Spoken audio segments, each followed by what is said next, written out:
성도 사이에 범죄가 드러나거든 믿는 믿음의 성도들, 가까운 사람들 사이에서 내게 범죄한 것이 드러날 때 어떻게 할 것인가 하는 문제입니다. 이 세상은 참 시끄럽습니다. 여러 가지 어려움들이 있죠. 이렇게 한 사람을 놓고선 뒤에서 따돌리는, 왕따하는 그런 일, 왕따시키는 일들, 그리고 뒤에서 뒷담화하면서 그냥 비밀을, 남의 비밀을 누설하는 것처럼 거기에 솔깃해가지고 깜짝 놀랐고, 그런 일들, 또 괴롭히고 폭력을 가하는 일들, 짓밟아버리는 일들, 또 무슨 일이 있어요? 이렇게 수근거리고 비방하는 세상에 되고 말았습니다. 왕따를 시킵니다. 따돌리고 뒤에서 놀려대고, 또 아주 대놓고선 노골적으로 비난하고 혈기를 부려대고, 어제가 이재명 대표가 무기한 단식을 하고 있는데, 어제가 이제 9일째라고 그래요. 9일째인데 그동안에 하는 것이 이제 24시간 이렇게 생중계가 되고 있으니까, 여기 보면 사람들이 너무 많이 찾아와. 그냥 전국의 사람들이 찾아오는 것도 일일이 전부 그냥 다 대화를 하고, 아우 저렇게 단식하다 저렇게 하면 참 어려울 텐데 하는 생각이 들었어요. 근데 9일째부터 이렇게 피곤해서 눕는 일이 자꾸 생기고, 자리에 이제 들어놓여 있는데, 그냥 계속 밖에서는 그냥 그냥 소리를 질러대고 스피커에 대고서는 각종 그냥 욕설을 퍼붓고 그러는 것이 아주 시끄러워요. 그 동영상 현장 중계하고 있는 거 보면 소란해서 그냥 정신머리가 없습니다. 너무 지나친 것이 아닌가, 그런 생각이 듭니다. 이렇게 세상은 비난하고 뒤에서 수군거리고 왕따시키고 폭력을 가해야 되고 너무 시끄러운 그런 세상 속에서 우리가 살아가고 있는데, 이런 세상에서 누가 나에게 죄를 지었다고 그러면 어떻게 될까? 첫 번째 단계를 제시하고 있는데, 주님은 말씀하시기를 단둘이 가서 그 사람을 찾아가서 나에게 피해를 입히고 죄를 지은 사람인데 그 사람이 와서 굽혀야 되는데, 그러기 전에 내가 찾아가서 권면하는 것, 이것이 제일 좋은 첫 번째 단계라는 겁니다. 그래서 찾아가서 말을 하는데 겸손하고 유순하고 상냥하고 부드럽게 친절하게, 이렇게 참 이런 유순한 말로다가 상대방을 타이르고, 그래서 그 사람을 돌이키게 한다 그러면 이게 가장 좋은 방법이다. 이렇게 범죄한 자, 내게 손해를 끼친 자를 찾아가서 아주 상냥하게 대해줘가지고 그 사람이 들어오고 회복된다 그러면은 이게 가장 좋은 방법이에요. 소문날 것도 없고 단둘이 문제가 해결되었으니까. 그런데 이 사람이 고집 부리고서 그러지 않는다면 어떻게 하느냐? 성경에 보면은 이렇게 상냥한 혀를 가지고 있는 본보기로 아비가일을 들 수가 있어요. 아비가일같이 아주 좋은 혀, 이런 혀를 가리켜서 라손 토바라는 게 좋다, 좋은 혀입니다. 그래서 이것은 여자인데요, 이 여자는 얼마나 그냥 상냥한지 아주 그 사람들을 분노를 삭히고 그렇게 할 수 있는 재주를 가지고 있는 상냥한 그런 혀입니다. 그의 남편은 이름이 나발인데 미련한 놈이라는 뜻인데, 이름도 이제 좋지 않은데 굉장히 보세요, 표정이 얼마나 무서워요. 다윗이 가서 조금 그 집 재산도 지켜주고 그랬는데, 어려울 때 다윗이 가서 조금 양식을 구했다가, 그 다윗 같은 놈이 어떤 놈이야, 난 몰라, 그러면서 그냥 아주 폭언을 해대면서 매몰차게 얘기하는 그 혀, 이런 혀는 이제 나쁜 혀, 라손하라라고 그렇게 말합니다. 사람들에게 상처를 주고 기를 죽이게 하고 이런 난폭한 폭언을 하는 그런 이런 혀들은 사람들을 죽이고 자기 자신 죽습니다. 나빌이 결국은 자기가 죽어버리잖아요. 자기의 폭력적인 언어에 자기가 결국은 죽고 맙니다. 이렇게 첫 번째 단계에서 단둘이 가서 찾아가서 자상하게 타일르고 그래도 듣지 않는다고 그러면 어떻게 하느냐? 두 번째 단계로는 한두 명 더 데리고 간다. 인품이 훌륭하고 신앙도 좋고 중보기도에 역량이 있는 그런 자비스러운 사람들이 교회 안에 있잖아요. 그런 사람들을 찾아가지고 와서 몇 사람을 더 대동해서 가서 더 그냥 경륜도 있고 교회 생활 더 많이 하고 그런 사람들이 가서 이제 타이릅니다. 이렇게 해서 이 사람에게 교인으로서의 그 여러 가지 가지고 있는 일들을 잘 감당해야 될 것, 이런 것을 타이로가 알려줍니다. 이렇게 해서 이 사람이 이제 들어오면 좋은데 계속 고집 부리고 바로처럼 완강해집니다. 세 번째 단계에 가서는 뻔뻔스럽고 고집스러운 그런 사람에게 더 교회에 아주 믿음도 좋고 정말로 그 목사님이나 이런 제덕이 겸손하고 진실무망하고 그런 교회에 직분을 가지고 있는 지도자를 들고 같이 가서 또 계속 권면합니다.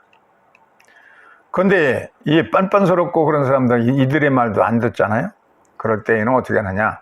이방인과 세리같이 여기라, 그렇게 말했어요. 이방인과 세리같이 여기라는 얘기는 그냥 뭐 더 이상 돌아보지 말라 하는 뜻으로 생각되어지는데, 존 웨슬레의 설교에 보면 이방인과 세리와 같이 여기라는 거는 그렇게 완전히 내버리라는 것이 아니고, 이방인과 세리들을 이렇게 예수님 많이 회개시켰잖아요. 삭개오 같은 사람 회개시키고 마태가 사람도 회개시키고 아주 밑바닥 인생들 완악하고 그런 사람들, 이방인과 같이 되고 세리같이 된 사람들도 예수께서 회개시켜서 훌륭하게 맺는 것처럼 더 오랫동안 참고 견디고 사랑과 자비와 친절로서 좋은 본을 보여서 그 완악한 마음들도 돌이키도록 그렇게 해야 된다. 무한정 이렇게 배려와 용서, 이런 것을 성경은 가리키고 있는 것이죠. 세 번째 단계까지 안 해서 뭐 그냥 말 안 들으면 이제 더 이상 버려두라는 것이 아닌 겁니다. 계속 예수께서 이방인들, 세리 같은 사람들도 타이르고 권면해서 제자도 되게 하고 천국 서기관도 만들고 사회사학과도 만들고 그런 것처럼 이 험담이 가득한 세상에서 오늘 이제 마태복음 18장 18절에 가서 보면 진실로 너희에게 이르노니 무엇이든지 너희가 땅에서 매면 하늘에서도 매일 것이고 무엇이든지 땅에서 풀면 하늘에서 풀리리라. 죄가 있는 채로 가지고 있으면은 천국도 이제 막히게 되는 것이고, 세상에서 용서해주고 풀어주면은 천국에서도 풀리기 때문에 이런 큰 우리의 이 용서와 이 용서의 문제에는 큰 참 능력이 있다는 것을 말해주고 있습니다. 어떤 이 로마의 황제가 병이 들었어요. 그래서 고칠 사람들을 고칠 약이 없었는데, 그런데 마지막으로 한 사람이 찾아와서 황제님, 제가 저에게 양 10마리를 주신다고 그러면은 제가 암사자의 젖을 짜가지고 와서 그걸 먹어야만 이제 황제가 산다는 거야. 제가 그렇게 구해 보겠습니다. 그래서 양 10마리를 줍고 이제 기대를 했어요. 그런데 이 사람이 이제 깊은 산 속으로 이제 사자굴을 찾아갔어요. 아주 깊고 깊은 산 중에 가보니까 사자굴이 있고, 그 바위 틈에서 이렇게 엿보니까 큰 그냥 쟤만한 사자가 있고, 새끼들이 있습니다. 새끼들이 그냥 햇빛을 쬐고 놀고 있는데, 그것은 임미의 등에도 있고 그냥 앞에도 있고 이렇게 사자들이, 새끼들이 있는데 참 귀엽잖아요. 그래서 멀리에서 바위 틈에서 이렇게 엿보다가 이 자기가 준비해 온 10마리의 10마리 양 가운데 하나를 이 암사자 앞에 던져줬어요. 그랬더니 그냥 얼마나 맛있게 잘 받아 먹었겠어요. 그래서 얼른 그날은 이제 피하고, 그 다음 날은 두 번째 가서는 조금 더 몇 발짝 앞으로 갔어요. 가가지고 거기서 이제 양을 던져주니까 아주 그냥 고맙게 이 암사자가, 그러지 않아도 새끼를 낳아가지고선 젖이 부족한데 맛있게 잘 먹었습니다. 3일째는 더 앞으로 갔습니다. 더 가까이 가가지고서는 양을 한 마리 던져주니까 반갑게 이제 받아먹고 더 반기는 눈치예요. 그러니까 4일째, 5일째 점점 더 가까이 가서 며칠 지나가니까 이제는 그냥 절대 경계하지 않고 덤벼들지도 않고 새끼들이 와가지고 막 재롱 부리고 그냥 안기고 그러면서 새끼들과 이제 놀아주게 될 만큼 그렇게 친해졌어요. 그래서 이제 마지막 10번째를 양을 이제 던져주고서 나서는 이 사자에게 다가가서 젖도 짜고, 그래도 이제 더 이상 건드리지 않고 그래서 준비해온 용기에다가 암사자의 젖을 이제 가득 담아가지고 그래서 이제 집으로 들어오게 됩니다. 근데 오는 도중에 그동안에 하도 그냥 긴장해가지고선 잠깐 그냥 바위 틈에서 이렇게 낮잠을 자게 되었어요. 근데 꿈을 꾸게 되는데 꿈에 자기의 몸에 지체들이 나타나가지고서는 발이 먼저, 자기의 발이 이제 얘기하는 겁니다. 아무도 제국에 어느 누구도 도전하지 못하던 일을 내가 걸어가가지고 암사자가 있는 곳에 찾아가가지고 이렇게 암사자의 젖을 구해다 황제의 병을 고치게 할 수 있게 되었으니 얼마나 내가 위대하냐. 이 몸에 사람 몸에 있어 발이 소중한 것이다. 자기 자랑을 그냥 늘어놓습니다. 그러니까 눈이 나타나가지고 하는 소리가, 야, 그런 소리 하지 말아라. 내가 눈이 밝히 보고선 길도 안내주고 다 그렇게 눈치 있게 사자도 어디 있는지 알게 해주고, 그래 내가 눈이 없었으면 니들이 어떻게 움직일 수 있겠어? 그러는 겁니다. 눈이 최고라는 거예요, 우리 몸에서. 그러니까 그 다음에 손이 나타나가지고, 야, 내가 손이 없었더라면 어떻게 사자의 젖을 짜가지고 이렇게 다 용기에 담고 들고 갈 수 있겠어? 그러니까 손이 최고야. 손이 없으면 밥을 먹겠어? 손이 없으면 어떻게 일을 한단 말이야. 손이 최고야 하고 자랑하니까 가만히 듣고 있던 혀가, 모르는 소리 하지 마. 내가 혀가 최고야.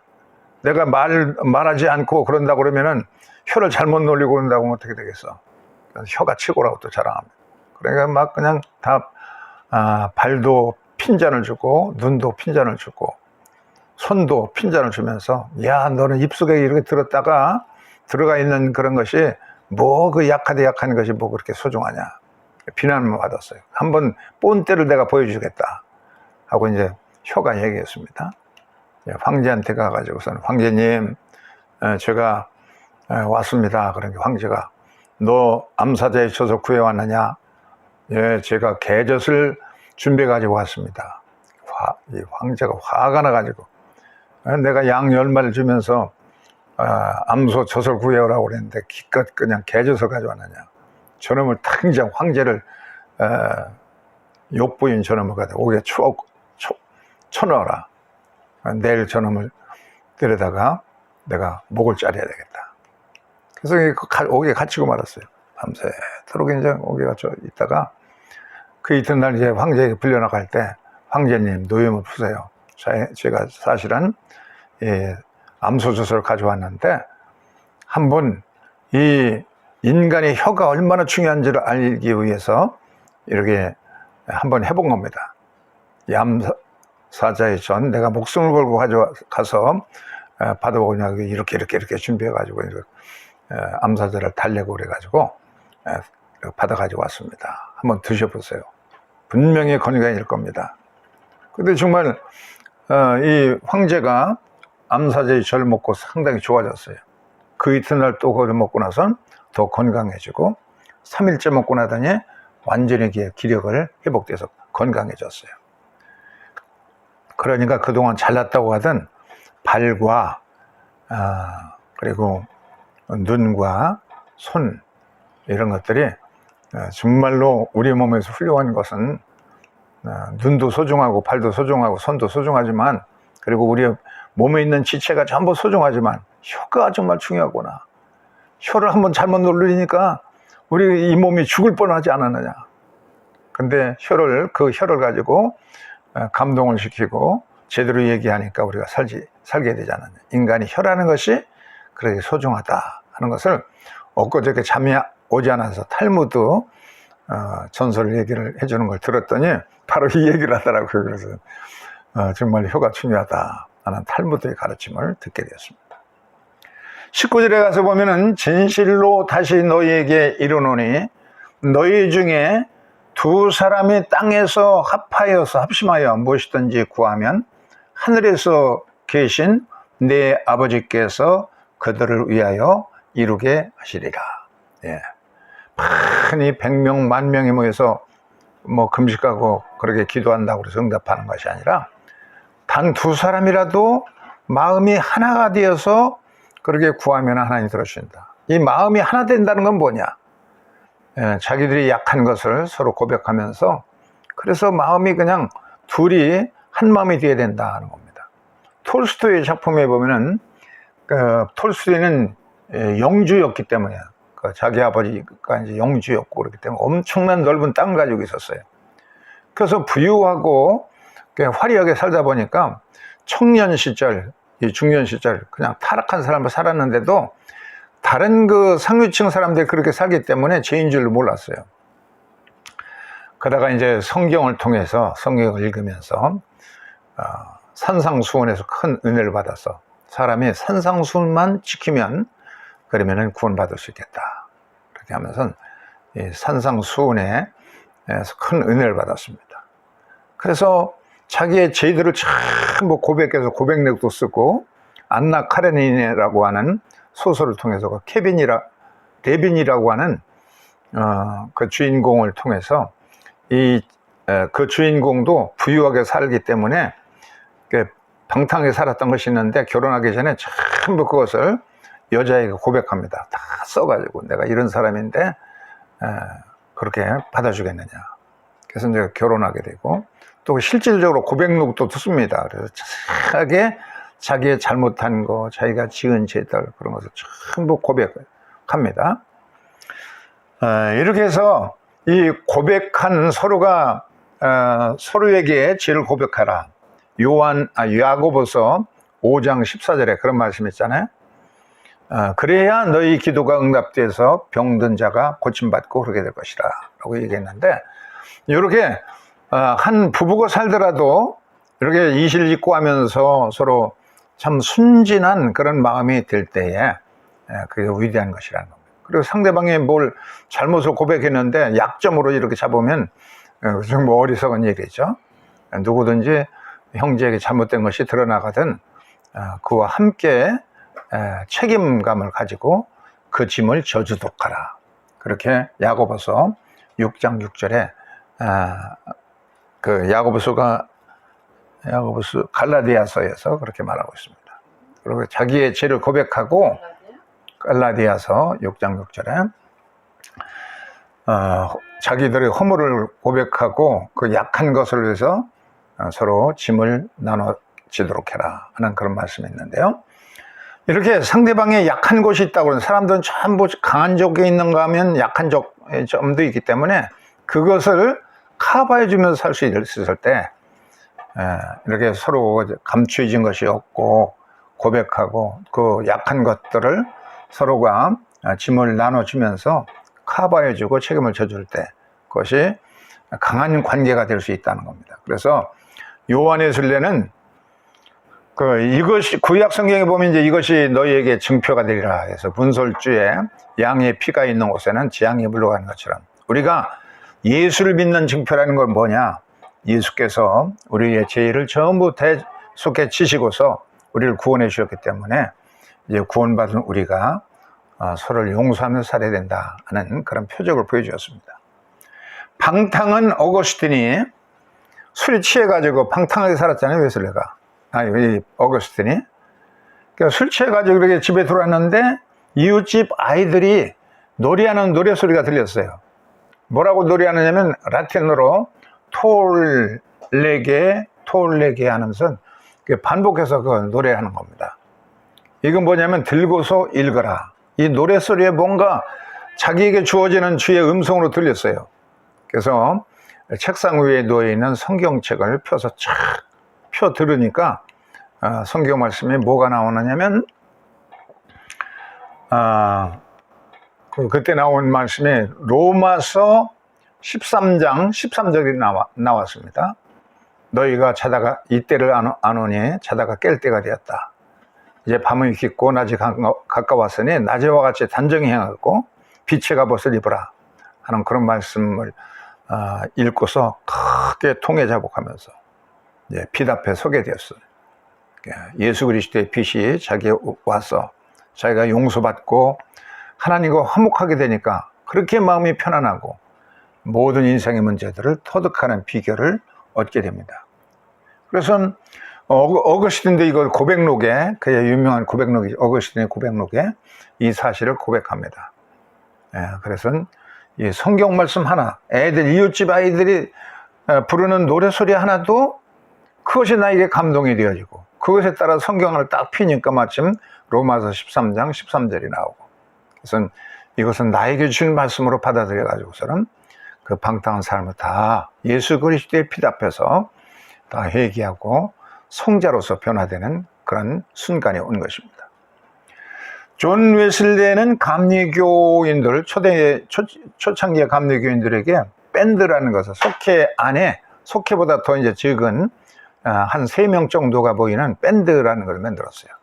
그래서 여기에서 자기들의 죄를 고백하고 한 주간 동안의 삶을 고백하고 그 고백한 그 부족한 걸 위해서 같이 기도해주고, 그래서 그냥 참 이 사랑의 공동체, 이 사랑의 공동체가 되어서 초대교회, 감리교회가 그렇게 뜨겁게 성장할 수 있었다는 겁니다. 아무리 많이 모였어도 흩어진 마음이 된다 그러면 그냥 그렇게 이렇게 성령 충만 달라고 그렇게 해놓고 성령 충만해가지고서는 태극기 들고서는 막 저주에 대고 막 그러는 것들을 보면은 좀 희한하잖아요. 그렇게 하면 안 되고 두 사람이든 세 사람이든 서로의 죄를 고백하고 그냥 용서받고 그런 심령이 될 때에 두 사람이 기도해도 주님이 함께하고 그들의 모임 가운데 함께한다, 그런 말씀을 해주고 있습니다. 여기 사진에 보이는 사람은 하형록이라고 하는 사장인데 미국에서 큰 회사를 하고 있어요. 팀 하우스라고 하는 회사를 창업을 해가지고 미국 그 청년들이 가장 들어가고 싶어하는 회사가 어디냐, 바로 팀 하우스입니다. 아주 유명한 회사가 되었어요. 오바마 행정부에서 건설, 과학, 백악관 자문위원으로 있기도 하고 KBS에서 성공시대에 이것이 소개된 적도 있습니다. 이 아버지가 부산에서 용호동에서 나완자촌에서 목회를 했습니다. 그래서 아버지 따라서 이제 그 나완자촌에 들어가 살게 됐잖아요. 이 애들이 학교에 가면 전부 따돌립니다. 돌 던지면서 야 문둥이 꺼져 하면서 돌을 던지고 그렇게 왕따를 당하면서 12살 때에 아버지가 미국 선교사의 도움으로 미국에 이제 선교사로 가게 됩니다. 그래서 아버지를 따라서 미국으로 갔는데 미국 가니까 거기도 아시안이라고 그래가지고 왕따를 시키더라는 겁니다. 거기서도 따돌림을 받았어요. 백인들에게 이제 따돌림을 받고 그랬는데 공과대학을 들어가가지고서는 공부도 잘하고 회사에 취직되어가지고 승승장구 사장까지 그렇게 올라갔었어요. 그러다가 32살 때 고속도로에서 차를 몰고 가다가 그 순간 어떻게 됐는지 모르는데 병원에 있더라는 겁니다. 심장 이식 수술을 2번이나 받고 그러면서 완전히 알거지가 되었어요. 또 자기 차례에 왔을 때는 자기보다 급한 젊은 환자들에게 심장을 양보하게 되었습니다. 입원 중에서 성경을 2번 이제 통독하고, 이제부터는 남은 여생은 주님을 위해 살겠다. 주님 나에게 심장만 고쳐주시지 말고 나의 삶을 새롭게 고쳐주십시오. 가장 감동스러운 것이 잠언 31장 10절로 31절, 이대로만 살으면 인생을 성공할 수 있겠다. 그래서 유대인들은 이제 이 안식일 예배 때, 가정 예배 때 이게 부인, 여자를, 아내를 칭송하는 노래입니다. 나실 때 괴로움, 그와 같은 그런 내용인데, 현숙한 여인이라는 것이죠. 에세타일 하면서 온 식구들이 이제 어머니의 은덕을 기리는 그런 것인데, 여기에서 큰 은혜를 받았어요. 현숙한 여인은 여자, 이 한국 목사님들은 여자에게만 이걸 강요하는데, 그런데 이 목사님은, 미국 사람은 그렇게 해석하지 않고 우리 모든 믿는 남자들도 그리스도의 신부이기 때문에, 그렇기 때문에 그리스도의 신부인 우리들이 갖춰야 될 덕목을 여기서 찾았어요. 크리스찬들은 전부 잠언 31장 10절로 31절까지 이 말씀을 가지고 살아야 된다. 거기 20절에 가서 보면은 그는 곤고한 자에게 손을 펴며 궁핍한 자에게 손을 내밀며, 저축하고 열심히 일해 아침부터 저녁까지 이렇게 일을 하다 보니까 부유해집니다. 그러면 전부 손을 펴서 가난하고 어려운 사람들을 돕는 데 쓰는 겁니다. 그래서 회사를 세우면서 비전으로, 회사의 비전, 사원으로서 그렇게 정해서 우리는 세상에 도움이 필요한 사람들에게 도움을 주기 위해서 존재하는 것이다. 그렇게 정해가지고서는 잠언 31장 11절에 보면 그런 여자는 남편에게 신뢰를 얻고 라는 말씀을 가지고서 이 미국의 수많은 고객들에게 신용을 얻는 그런 회사가 되자. 신용 있는 회사로서 이제 성장하기 위해서 노력을 합니다. 미국의 회사들은 대개 피라미드식입니다. 경영 구조가. 그래서 위로 그냥 한 계단씩 올라갈 때마다 그냥 굉장히 힘들게 하고 차별하고 경쟁을 시키고 그러는데, 미국의 경영 풍토와는 정반대로 거꾸로 성경대로만 한번 살아보자. 그렇게 해가지고서는 잠언 31장 10절로 31절을 가지고 사는 거예요. 한 번은 로마로 이제 여행을 갔는데 보니까 2000년 전에 예수님 당시에 그 돌로 된 건축물이 그대로 생생히 남아있고, 어떤 것은 폐허로 있고 그렇더라는 거예요. 성경에 보면은 바벨탑을 만들 때 벽돌을 구워서 돌을 대신하고 그런 규절이 있더라는 거예요.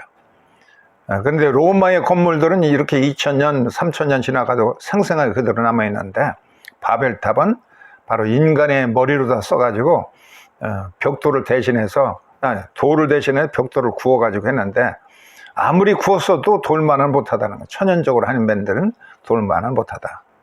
그래서 돌처럼 영구히 남을 그런 경영을 하자. 우리가 그냥 바벨탑처럼 그냥 높아지려고 이렇게 막 성장해서 이렇게 금방 넘어지고 그런 일들 하지 말고, 참 또 로마의 그 돌로 진 건물들이 1000년, 2000년, 3000년 남듯이 그렇게 한번 정직하고 성실하게 한번 해보자.